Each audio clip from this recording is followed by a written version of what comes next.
இங்கே என்ன நடந்துக்கிட்டு இருக்கு? அதாவது இவங்க ரெண்டு பேரும் அடிச்சுக்கிற மாதிரி அடிச்சுப்பாங்களாம். அதை நாங்கள் நம்பணுமா? மக்கள் நம்பணுமா? What bro, it's very wrong bro. அதாவது ரொம்ப ஆக்ரோஷமாக ஒருத்தர் திட்டுறது வேற, ரொம்ப நக்கல் நையாண்டித்தனமாக அவங்க பண்ணுற தப்பை எடுத்து காட்டுறது ஒன்று இருக்குல்ல, அந்த மாதிரி நையாண்டித்தனம் தளபதிக்கு கைவந்த கலை. ஸோ இதை நம்ம நிறையா இடங்களில் பார்த்துருப்போம். முக்கியமாக இந்த காக்கா கழுகு சண்டை வந்தப்போ தளபதி அவர்கள் ஒன் டே டைலாக்கை சொல்லிட்டு அப்படி ஒரு ரவுண்ட் அடிப்பார்ல, இதெல்லாம் ஓவர் ஹைப் ஆகி பசங்களை அந்தளவுக்கு வைப்பாக வச்சுருந்த ஒரு விஷயம். அப்படி ஒரு விஷயம் தான் இன்றைக்கி தளபதியோட ஸ்பீச்சில் நடந்திருக்கு.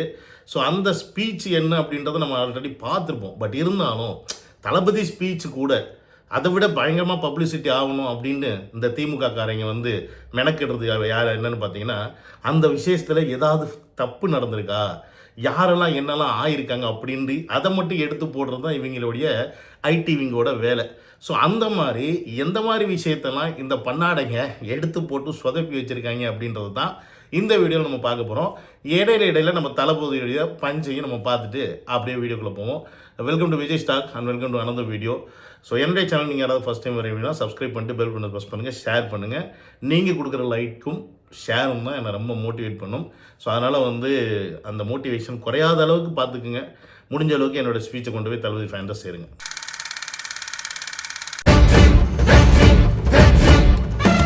பொதுவாக அரசியல் கட்சி நடத்துகிற நிகழ்ச்சின்னு பார்த்தோம்னாவே அங்கே ஏகப்பட்ட கலவரங்கள் நடக்கும், புரியுதுங்களா? அதுக்கு நம்ம பல உதாரணத்தை திமுகவில் சொல்லலாம்.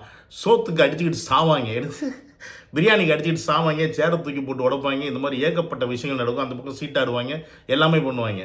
பட் ஒரு கட்டுக்கோப்போட பயங்கரமான கூட்டம் வந்தாலும் அந்த கூட்டத்தை மொத்தமாக கண்ட்ரோல் பண்ணி பெரிய அசம்பாவிதங்கள் நடக்காமல் அழகாக கொண்டு போகிறது தமிழக வெற்றி கழகத்துடைய ஒரு தன்மையை நான் பார்க்குறேன். அது மாநாட்டிலிருந்து அதற்கப்புறமா இப்போ நடக்கக்கூடிய இந்த 2ஆம் ஆண்டு திருவிழாலையும் நம்ம பார்க்க முடியுது. பட் இருந்தாலும் சில புல்லுருவிகள் இருப்பாங்க, புரியுதுங்களா?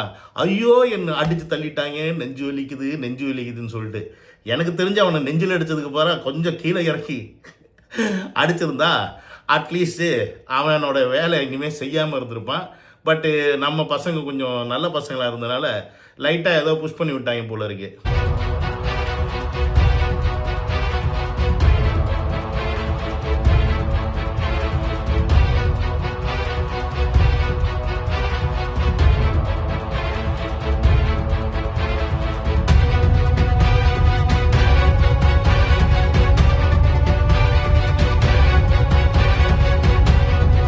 பட் இது உண்மையாக நடந்துச்சான்னு கேட்டிங்கன்னா எனக்கு தெரிஞ்சு அதற்கான வாய்ப்பு கிடையாது. நடிப்பு, அதாவது நடிப்பு அரக்கன் சொல்லுவோம்ல, அந்த மாதிரி ஒரு நடிப்பு அரக்கன் திமுகவுடைய அல்லக்கை, 200 ரூபா கொத்தடிமை, ஒரு பத்திரிகை ரிப்போர்ட்டராக இருக்குன்னா அந்த பத்திரிகை ரிப்போர்ட்டர் யாருன்னு பார்த்தீங்கன்னா குமுதம் பத்திரிகை ரிப்போர்ட்டர். எனக்கு இதை பார்த்தா சிரிப்பாக தான் இருக்கு. ஏன்னு கேட்டிங்கன்னா, என்னமோ அவனுக்கு ஹார்ட் அட்டாக் அப்படியே தூக்கிட்டு போகிற மாதிரி 4 பேர் தாங்கி தூக்கிட்டு போகிறீங்களேடா. இத்தனைக்கும் நடிப்பு வேறு. அதாவது உண்மையாக சொல்ல போனால் கிட்டத்தட்ட 200 பத்திரிகையாளர்கள் உட்காந்து அங்கே அமர்ந்து அவங்களுடைய தேவைகளை பூர்த்தி செஞ்சுக்கிறதுக்கு இடம் இதற்குன்னே ஒதுக்கப்பட்டிருந்துச்சு. பட் இருந்தாலும் அதையும் மீறி இவங்க என்ன பண்ணுறதுன்னா, போலி பத்திரிகையாளரும் சரி, பின்ன எக்ஸ்ட்ரா பத்திரிகையாளன்ற பேரில் இவங்க உள்ள நுழைய பார்க்கும்போது அஃப்கோர்ஸ் அங்கே இருக்க பவுன்சர் என்ன பண்ணுவாங்க, அவங்களுடைய வேலையே ஒரு அளவுக்கு மேலே கூட்டம் உள்ளே அலோவ் பண்ணக்கூடாது அப்படின்றது தான் இங்கே கணக்கு. ஸோ அப்படி இருக்கும்போது அந்த ஹாலே ஆல்ரெடி 2500 பேர் தான் இருக்கிறதுக்கான இருக்கைகள் போட்டிருக்காங்க. அது 19 அதுக்கப்புறமா சேர் புத்தனையும் சொல்லிட்டு வெளிலேருந்து எடுத்து போட்டு கிட்டத்தட்ட 3000 பேருக்கு மேலே வந்தனால அந்த ஹாலில் இடப்பற்றாக்குறை வந்திருக்கு. அதில் ஒரு சலசலப்பும் வந்திருக்கு. அந்த டயத்தில் இவங்க போய் உள்ளே நுழைய போக அதில் எவனாவது பவுன்சர் கண்டிப்பாக கையை வச்சுருக்கலாம், தப்பு ஒன்றும் கிடையாது. நீ பெரிய புடி மாதிரி உள்ளே போகணுன்னு நினச்சிங்கன்னா இப்படி தான் நடக்கும். உங்களுக்கு வேறு எப்படி நடக்கும்? ஏண்டா அவன் கூட்டத்துக்கு ஆளை கூப்பிட்டு வரேன்னு சொல்லிட்டு குட்டியானையில் கூட்டிகிட்டு போகிறேன்னு சொல்லி குட்டியானை வேனு அதில் கூட்டிகிட்டு போய் கவுத்துலாம் விட்றீங்க ஆளுங்கட்சிக்காரங்க, அதெல்லாம் கேட்க மாட்டேங்கிறீங்க. இன்னொரு இடத்துல பார்த்தீங்கன்னா இந்த குப்பையிலுமே அந்த வண்டியில் கூப்பிட்டு வர்றாங்க மக்களை, யார் ஆளுங்கட்சிக்காரங்க, அதெல்லாம் கேட்க மாட்டாங்க. ஆனால் இவருக்கு மட்டும் வழி வந்துருச்சா. இவருடைய உண்மைத்தன்மை என்னன்னு பார்த்தீங்கன்னா 200 ரூபா கொத்தடிமை. இந்த ஃபோட்டோவை பார்த்தீங்கன்னா தெரியும். அடுத்து முக்கியமான விஷயம் என்னன்னு பார்த்தீங்கன்னா, இந்த நிகழ்ச்சி அதாவது தமிழக வெற்றி கழகத்துடைய இந்த நிகழ்ச்சியில் கௌரவ விருந்தினராக கலந்துக்கிட்டவர் வந்து பிரசாந்த் கிஷோர். ஓகேங்களா? பிரசாந்த் கிஷோர் வந்து ஒரு விஷயத்தை வந்து செய்ய மாட்டேன்னு சொல்லி தளபதி அசிங்கப்படுத்திட்டாரு அப்படின்னு சொல்லி ஃபுல்லாத்தையும் ட்ரெண்ட் பண்ணிட்டு இருக்காங்க. அது என்னன்னு பார்த்தீங்கன்னா, இந்த மும்மொழி கொள்கைக்கு ஒரு விஷயம் இருக்குது. ஒரு போர்டு மாதிரி ஒன்று செட் பண்ணி வச்சுருக்காங்க. அந்த போர்டில் வந்து கெட் அவுட் ஹேஷ்டேக்னு சொல்லிட்டு எழுதியிருக்கு. அதில் வந்து தளபதி கையெழுத்து போட பின்னாடி இருக்கிற அடுத்த தமிழக வெற்றி கழகத்தில் உறுப்பினர்கள் எல்லாருமே கையெழுத்து போடணும் அப்படின்ற மாதிரி எல்லாருமே போட்டிருக்காங்க. இதில் பிரசாந்த் கிஷோர் கிட்ட பேனா கொடுக்கும்போது அவர் போட மாட்டேன் அப்படின்ற மாதிரி ஒரு ஆக்ஷன் பண்ண உடனே அதை எடுத்து ட்ரெண்ட் பண்ணுறாங்க பாருங்க. என்று சொல்லி பொற்கரங்களால் முதல் கையெழுத்து போடுகிறார்.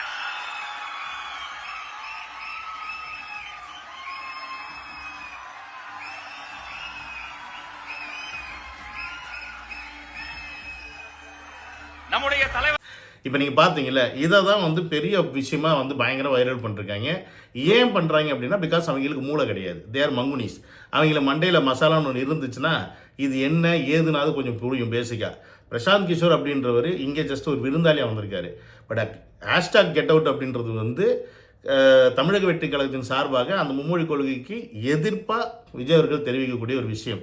ஸோ இதில் அந்த போர்டில் கட்சியின் உறுப்பினர்கள், கட்சியின் நிர்வாகிகள், கட்சியின் தலைவர்கள் இவர்கள் தான் கையெழுத்து போட முடியுமோ இல்லையா, பிரசாந்த் கிஷோர் போன்று இங்கே சப்போர்ட் பண்ண வந்தவர் இல்லை ஒரு விருந்தாளியாக வந்தவர் வந்து அதில் கையெழுத்து போடணும்னு அவசியமே கிடையாது. அந்த பேசிக் சென்ஸ் கூட இல்லாத தற்குறி பசங்களாக தான் இவங்க இருக்கிறாங்க.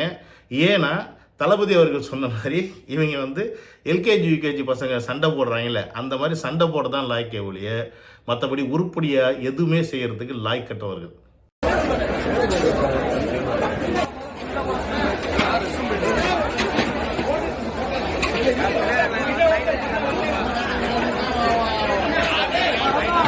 சார் ரொம்ப கஷ்டமா, நானே கஷ்டப்பட்டேன். ஏன் தெரியுமா, என்ன இப்படி எல்லாரையும் நிற்க வச்சு சோறு போட்டுட்ருக்கீங்களே அப்படின்னு. இதை வந்து பயங்கரமாக மற்ற கட்சிக்காரங்கள் வந்து என்ன இவ்வளோ கேவலமாக நீங்கள் நிற்க வச்சு சாப்பாடு போடுறீங்களே, உங்களுக்குலாம் வந்து வெக்கமாக இல்லையா, ஏன் அவங்க கட்சியில் போய் நிற்கிறீங்க சாப்பிட்றீங்க அப்படின்னு சொல்லி அசிங்கமாக வந்து ட்வீட் போட்டுட்ருக்காங்க.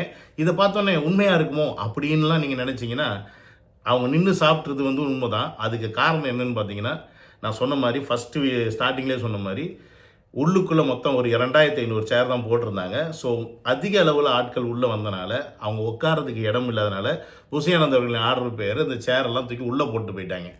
நம்ம ஊரில் ஒரு பழமொழி ஒன்று பழக்கம் இருக்குது. என்ன தெரியுமா,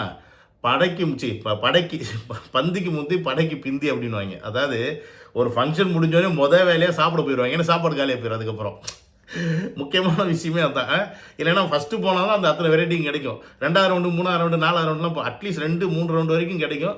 4-5 போயிட்டோம்னா சுத்தமாக கிடைக்காது. அப்படின்றதுனால என்ன பண்ணுவாங்கன்னா பசங்க எல்லாரும் சரி நம்ம பசங்க நம்மளே வந்து போயிடும். இப்போ கல்யாண வீட்டுக்கு போனாலும் சரி எங்கே போனாலும் சரி போய் பந்தியில் போய் ஃபஸ்ட்டு உட்காந்துடுறது இல்லையா, அந்த மாதிரி ஃபஸ்ட்டு போயிடுறாங்க.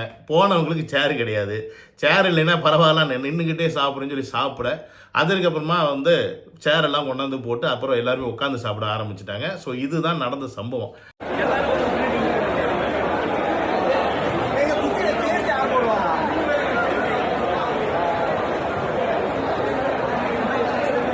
ஆனால் இதை பெரிய விஷயமாக்கி இப்படிலாம் அசிங்கப்படுத்துகிறாங்க, தமிழக வெற்றி கழகத்தில் வழியா தொண்டர்களை இந்த அளவுக்கு கேவலப்படுத்துகிறாங்க அப்படின்னு சொல்லி இவங்க பண்ணாத கேவலமாடா நாங்கள் பண்ணிட்டோம் அப்படின்ற மாதிரி தான் நமக்கு கேட்க சொல்லுது. இவங்களை பார்த்து சிரிக்கிறதா இல்லை இறக்கப்படுறதா அப்படின்னு தெரியல.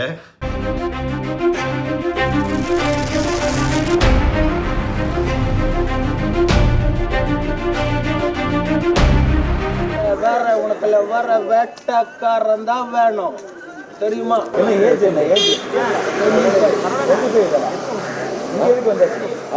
இங்க இதுக்கு ஒரு மெசேஜ் கொடுக்குறோம். என்ன கொடுக்கணும்? ஒன்றும் இல்லை, தமிழ்நாட்டுக்கார் குறை குழந்தைங்கள அத்தைங்களே சாப்பாடு இல்லாத குப்பி பொறுத்து நடக்குது. ரொம்ப வெயில் மலைப்புறத்து செருப்புங்குடியில் அத்தால கண்ட சங்கடம் இருக்கு. நான் வந்து இஎம்எஸ் புள்ள எனக்கு அது தாங்காது. எனக்கு கத்திக்கு ஒரு ரத்தம் இருக்கங்கி அந்த ஒரு எல்லாத்துக்கும் மேலே இப்போ பார்த்த இந்த வீடியோ இவங்க உண்மையாலுமே மனநல பாதிக்கப்பட்டவரா இல்லை உண்மையாலுமே இல்லை திமுக கையாளா அதெல்லாம் நமக்கு தெரியல. நான் அவர் பேசுகிறது பார்த்தீங்கன்னா ஒரு மலையாளி தான் நினைக்கிறேன். ஏன்னா அவர் மலையாளத்தில் தான் பேசுகிற மாதிரி இருக்குது. இவர் வந்து ஒரு செருப்பை தூக்கி விஜய் வீட்டுக்குள்ளே போடுறாரு அப்படின்ற மாதிரி தான் இந்த நியூஸ் இன்றைக்கி ஃபுல்லாக காலையில் பரவிட்டு இருந்துச்சு. ஸோ தமிழக வெற்றி கழகம் ஏதாவது ஒரு ஃபங்க்ஷன் நடத்துதுனாவே அன்னைக்கு வந்து ப்ரைம் நியூஸாக வேறு ஏதாவது போட்டே ஆகணும்னு போடுற விஷயங்கள் வந்து தமிழக வெற்றி கழகத்துக்கு அகெயின்ஸ்டாக ஆளுங்கட்சி தரப்புலேருந்து செய்யப்படுற ஒரு விஷயந்தான். இது இப்போ இல்லை, அப்போலேருந்தே அதான் நடக்குது. ஸோ அதில் மாட்டுக்கிறதே கிடையாது. பட் என்ன தான் நீங்கள் ட்ரை பண்ணாலும் விஜய் அவர்கள் என்ன பேசணும்னு நினைக்கிறாரோ அதை கேட்கணுன்னு தான் ஒட்டுமொத்த இந்தியாவே காத்திரு கிடக்கு. நீங்கள் என்ன தான் இது ட்ரெண்ட் பண்ண வேண்டாம்னு நினச்சாலும் சரி, அவர் பேசுறது நீங்கள் மறைக்கணும்னு நினச்சாலும் சரி, சான்ஸே கிடையாது. ஏன்னா அவர் டைரெக்டாக உங்களை தான் அடிக்கிறாரு. புரியுதா? பாசிசம் பாயாசம் அப்படின்னு சொல்லிட்டு பிஜேபியும் திமுகவும் தான் டைரெக்டாக அடிக்கிறாரு.